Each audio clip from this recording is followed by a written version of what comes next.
그때에 주의 영이 나를 들어올려서 여호와의 전 동문 곧 동양한 문에 이르시기로 보니 그 문에 사람이 25명이 있는데 내가 그 중에서 아술의 아들 야사냐와 분하야의 아들 블라랴를 보았으니 그들은 백성의 고관이라.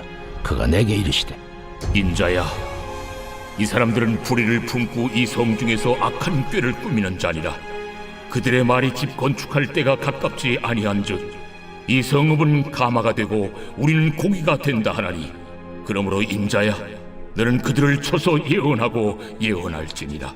여호와의 영이 내게 임하여 이르시되 너는 말하기를, 여호와의 말씀에 이스라엘 족속아, 너희가 이렇게 말하였도다.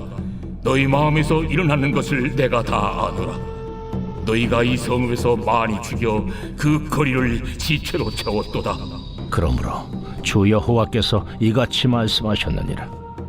이 성읍 중에서 너희가 죽인 시체는 그 고기요, 이 성읍은 그 가마인데 너희는 그 가운데서 끌려 나오리라. 나 주 여호와가 말하노라. 너희가 칼을 두려워하니 내가 칼로 너희에게 이르게 하고 너희를 그 성읍 가운데서 끌어내어 타국인의 손에 넘겨 너희에게 벌을 내리리니 너희가 칼에 엎드려질 것이라. 내가 이스라엘 변경에서 너희를 심판하리니 너희는 내가 여호와인 줄을 아니라. 이 성읍은 너희 가마가 되지 아니하고 너희는 그 가운데에 고기가 되지 아니할지라. 내가 너희를 이스라엘 변경에서 심판하리니 너희는 내가 여호와인 줄을 알리라. 너희가 내 율례를 행하지 아니하며 규례를 지키지 아니하고 너희 사방에 있는 이방인의 규례대로 행하였느니라 하셨다 하라. 오늘 말씀은 자신만 생각하는 지도자는 심판받습니다 라는 제목으로 말씀을 전하겠습니다. 오늘 또 이제 하나님께서 에스겔에게 환상을 보여주시는데요. 그 에스겔을 동문으로 인도합니다. 그랬더니 동문에 25명의 이스라엘 백성들, 유다 백성들의 지도자가 있게 되었습니다. 25명은 12지파에서 2명씩 하고 한 사람을 의장으로 해서 25명이 있게 되는 것으로 보여지는데요. 이런 가운데서 하나님께서 그들에 대한 심판을 이야기를 합니다. 그런데 그들이 2절 말씀에 보면 이 사람들은 불의를 품고 이 성 중에서 악한 꾀를 꾸미는 자니라. 즉 지도자들인데도 불구하고 하나님의 평가는 무엇이냐면 오히려 악한 꾀로 백성들을 더 어렵게 하는 그런 사람이라고 하나님이 이야기를 하십니다. 그러면서 그 구체적인 내용을 또 예를 들어서 이야기를 하시는데 자기들이 생각하기를 더 이상 집 지을 필요가 없다. 왜냐하면 우리는 안전하기 때문이다. 이런 이야기를 합니다. 즉 무슨 이야기냐면 이들의 생각은 수많은 사람들이 포로 끌려갔습니다. 아직 예루살렘이 멸망한 건 아닌데 그 전에도 포로를 한 두세 차례 끌려가게 되거든요. 백성들이 포로를 끌려가는데 집들이 비었습니다. 그러니까 그 집들이 자기의 소유가 될 거라는 거죠. 그러니까 내가 얼마나 부자가 되고 안전하고 이것들이 계속 이렇게 될 것인가, 이런 생각을 갖게 된 겁니다. 바로 그에 대해서 하나님께서는 남의 불행이 오히려 너희의 복이 되는 것처럼 그렇게 행하는 모습이 오히려 하나님 보시기에 합당하지 않은 그런 지도자의 모습으로 이야기를 하고 계시는 내용입니다. 그러면서 그들이 또 이제 3절 4번절에 이렇게 이야기하는데요. 이 성읍은 가마가 되고 우리는 고기가 된다 하라. 이 무슨 말씀이냐면 성읍이 가마가 되고 우리가 고기가 된다는 말은 이들의 이제 속담처럼 들려지는 이야기입니다. 그냥 우리가 액면 그대로 이해하기는 어렵고요. 오히려 가마와 가마 안에 있는 고기는 영원히 지켜진다, 이런 뜻입니다. 즉 우리의 소유로 온전하게 지켜진다는 거죠. 일반적으로 이제 가마에다 고기를 삶거나 이러면 사람들에게 바깥으로 나와 있으면 나눠주게 되는데 가마 안에 있으면 다른 사람들은 모르는 거죠. 그러니까 이것이 내 것이 된다, 이런 생각을 갖고 있는 겁니다. 그것처럼 이 예루살렘이 우리 것이 되고 우리가 영원히 대를 물려서 여기에서 복된 자리에 있을 거다라고 하고 평화로울 것이고 부유할 것이다, 이런 개념으로 그들은 생각을 했던 것입니다. 그에 대해서 하나님께서는 예루살렘은 가마는 예루살렘이요 그리고 고기는 너희인데 다 흩어버리고 다 빼앗길 것이다, 이렇게 말씀하고 계시는 내용이 바로 여기에 있는 말씀입니다. 즉 하나님께서는 그들의 생각과 다르게 역사하신다는 거예요.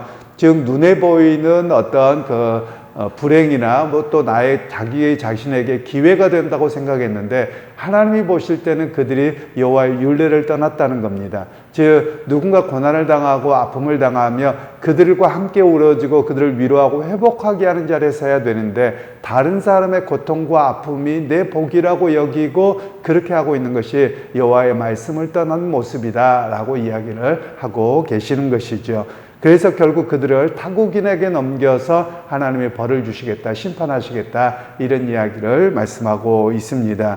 즉 이들에게는 하나님의 백성이라고 하면 하나님의 말씀을 따라 살아야 됩니다. 율례라고 볼 수 있죠. 율례라고 하는 것은 그들의 삶의 실제적인 질서와 관련되어집니다. 그러니까 구약의 율법 그러면 십계명을 중심으로 하는 모세오경이고 모세오경에 있는 핵심적인 내용이고요. 그리고 율례와 규례라는 말씀은 신명기에 나와 있는 실제적으로 사람들과의 관계 속에서 어떻게 살아가야 되는가라는 시민법에 대한 이야기입니다. 그래서 시민법에 언제 기회가 되면 또 신명기 말씀을 보겠습니다만 신명기 말씀에 보면 예를 들면 내가 키우는 소가 있는데 이 소가 원래 받는 버릇이 있어요. 그런데 이 받는 버릇이 있는데 이 소를 묶어놓지 않고 이 소가 그냥 돌아다니다가 다른 소를 받거나 사람을 받아서 죽게 됐다.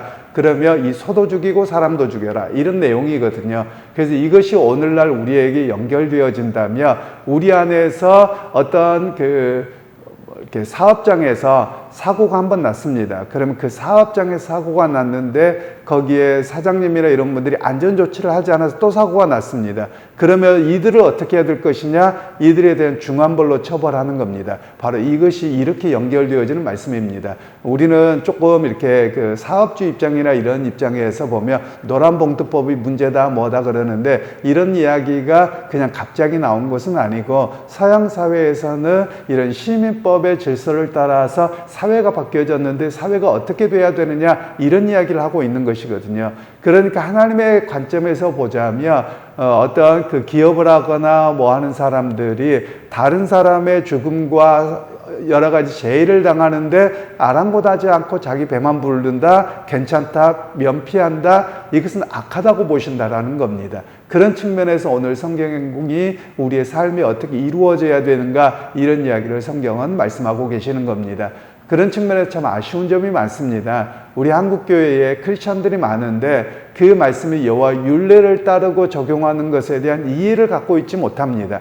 그러니까 내 손해가 날까봐 또는 내 위치를 빼앗길까봐 전전긍긍하면서 행동하는 그런 모습이 많다는 것이죠. 제가 잘은 모릅니다. 어떤 대기업 회장님들이 크리스찬인지 아닌지 잘 모르는데 크리스찬들도 상당수가 그렇게 하고 있다는 거예요. 오히려 한 사람의 생명이 돈보다 더 중요하고 한 사람의 안전을 지키는 것이 최선이 되어줘야 되는 것이거든요.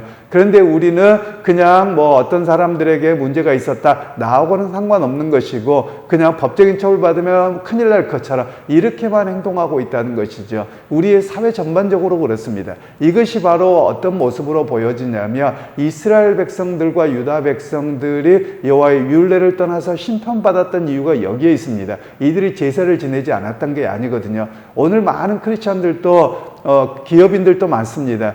또 뭐 가게를 하시는 분들도 많을 수 있고요. 그런데 우리가 기본적으로 이런 문제가 있는 겁니다. 즉 하나님의 말씀을 따라 살아간다는 게 무엇이냐라고 할 때 예배와 교회 생활로 그치는 게 아니라 우리의 믿음은 어디에서 증명되냐면 삶에서 증명되는 겁니다. 즉 삶에 어떻게 증명되어지느냐, 하나님의 말씀이 이렇게 있는데 어떻게 내 삶에 구체적으로 적용해서 그것을 실현해야 되는가, 이게 믿음을 보여주는 일이거든요. 그런데 우리는 어떤 조금만 그런 실천적인 이야기들을 하며 그냥 뭐 이렇게 좌판이 우판이 이러고 싸워버리거든요. 우리 기독교인들이 그래서는 아니 됩니다.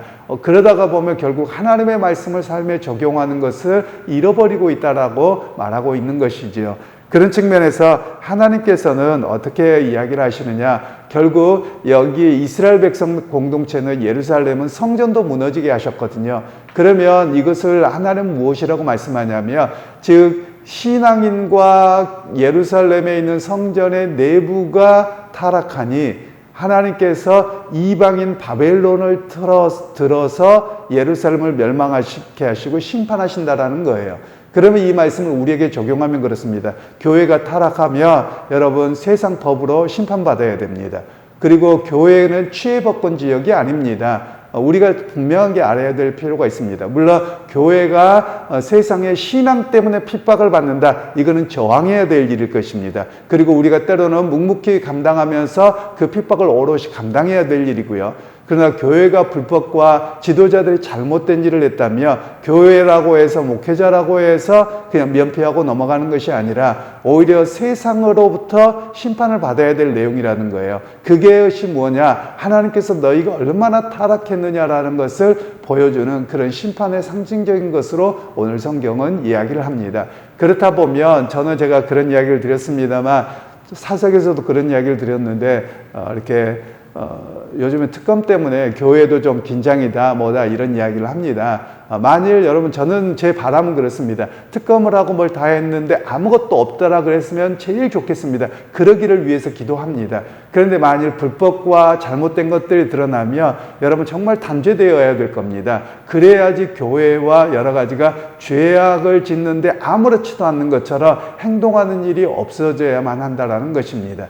그런 측면에서 오늘 본문의 말씀을 통해서 세상을 보면 또는 교회를 보면 지도자들과 교회가 잘못되면 어떻게 되느냐? 세상으로부터 심판을 받고 오히려 세상으로부터 창피함을 당하고 어려움을 당하는 그런 모습이 연출될 거라는 겁니다. 그런 측면에서 우리가 교회를 바라볼 필요가 있습니다. 하나님께서 이스라엘과 예루살렘을 멸망시키셨던 이유가 무엇이냐? 하나님의 말씀을 율례를 따라서 삶에 실천하는 삶으로 믿음을 보여주는 모습이 없어서 오히려 세상을 통해서 부끄럽게 하고 심판하셨던 그 틀이 오늘 우리에게도 동일하게 올 수 있다는 겁니다.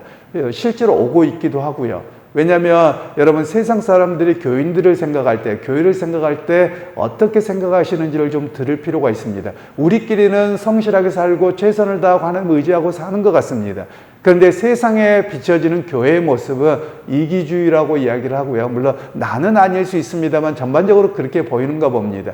그리고 특별히 정치적인 어떤 이슈에서 극우의 활동을 하면서 교회가 마치 신천지나 하나님의 교회나 또는 통일교 같은 그런 집단으로 인식되고 있는 게 지금 현실의 모습입니다. 그런 측면에서 여러분 우리는 교회를 위해서 기도하셔야 됩니다. 교회와 지도자들이 이런 일에 이렇게 이용되거나 그런 일에 앞장서지 않고 하나님의 말씀을 따라 공의와 질서를 따라서 오히려 사회적인 약자들을 돌보는 그런 자리에 있는 교회가 되게 하옵소서. 이런 기도가 필요할 것입니다. 여러분 이렇게 가다가 보면 교회는 더 망합니다. 하나님의 징계와 심판은 더 크게 올 것입니다. 여러분 제가 어제도 말씀을 드렸지만 하나님이 예루살렘을 멸망시키실 때 의인들은 괜찮았겠습니까? 의인들 하나님을 온전히 바라보는 사람들도 똑같이 죽임당하고 똑같이 어려움을 당했거든요. 나 혼자 신앙이 바르고 삶의 자리에서 거룩함으로 살아간다고 해서 그 사람들만 딴 사람들만 욕 들어먹고 나는 욕 안 들어먹는다 아니에요. 한국교회 전체가 하나님의 징계를 받는 것입니다. 그러니까 여러분 오늘 우리가 기도하실 때 하나님 정말 한국교회가 정직을 회복하게 하시고 그리고 세상에서 성과 빛의 모습으로 회복되는 교회가 되게 하옵소서. 이런 기도가 우리의 기도가 되어야만 할 것입니다. 결국 하나님이 원하시는 삶이 무엇이냐? 하나님의 정의를 실천하고 그리고 하나님의 말씀을 삶에 적용해서 그 질서대로 살아내는 모습이 바로 우리에게 필요합니다. 제가 종종 그런 이야기도 합니다만 한국교회가 은혜라는 말을 너무 오용을 하고 악용해서 사용을 합니다. 은혜라는 말은 동전의 양면입니다. 은혜는 그냥 우리가 어떤 잘잘못한 것을 그냥 덮어주자 이런 의미가 아닙니다. 그런데 우리 한국교회에서는 어떤 원칙을 이야기하고 올바름을 이야기하며 은혜가 없다라고만 이야기를 합니다. 여러분 이건 은혜도 아니고요. 여러분 범죄를 그냥 묻어두는 겁니다. 하나님의 은혜라고 하는 것은요, 동전의 양면처럼 하나님의 공의가 있습니다. 하나님의 공의가 있고, 그 다음에 그 공의의 만족함이 십자가의 사건이었고, 그 십자가의 사건을 통해서 우리에게 은혜로 선물을 주신 겁니다. 그래서 공의가 세워지지 않는 은혜는 여러분 그건 가짜입니다. 그런 측면에서 하나님께서는 오늘 이야기를 하고 계시는 겁니다.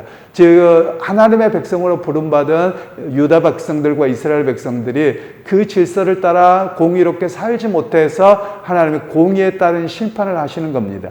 그리고 그들 가운데 정말 정직하고 소수만 하나님이 다시 회복시키는 것이죠.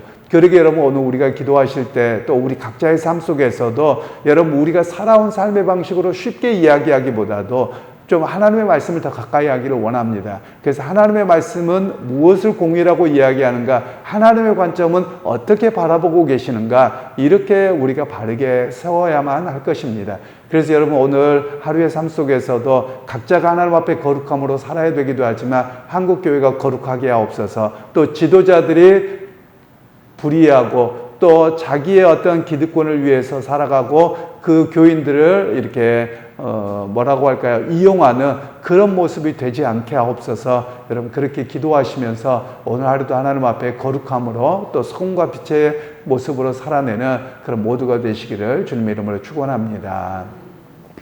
하나님 오늘 이스라엘 백성들과 또 예루살렘의 12지파의 지도자들에 대해서 하나님께서 그들이 공의와 윤례를 저버림으로 인해서 심판하시겠다고 말씀하시는 것을 보았습니다. 하나님 오히려 이방인을 들어 하나님의 나라와 백성을 심판하시는 모습을 보면서 무척 두렵습니다. 하나님 오늘 교회가 세상으로부터 지탄을 받고 교회가 세상으로부터 징계와 그런 사법적인 일들을 당하는 모습이 마치 오늘 본문의 말씀과 겹쳐 보입니다. 하나님 정말 우리가 다시 한번 여호와의 율례를 따라 살아가게 되는 삶의 자리에서 믿음을 실천하고 믿음으로 증명하는 그런 회복의 역사가 우리 각자와 교회 가운데 있게 하옵소서. 주의 특별하신 은총 속에 우리가 서기를 소원하오니 하나님의 은혜를 베풀어 주시고 다시 한번 교회들이 갱신되게 하옵소서. 예수님의 이름으로 기도하옵나이다. 아멘.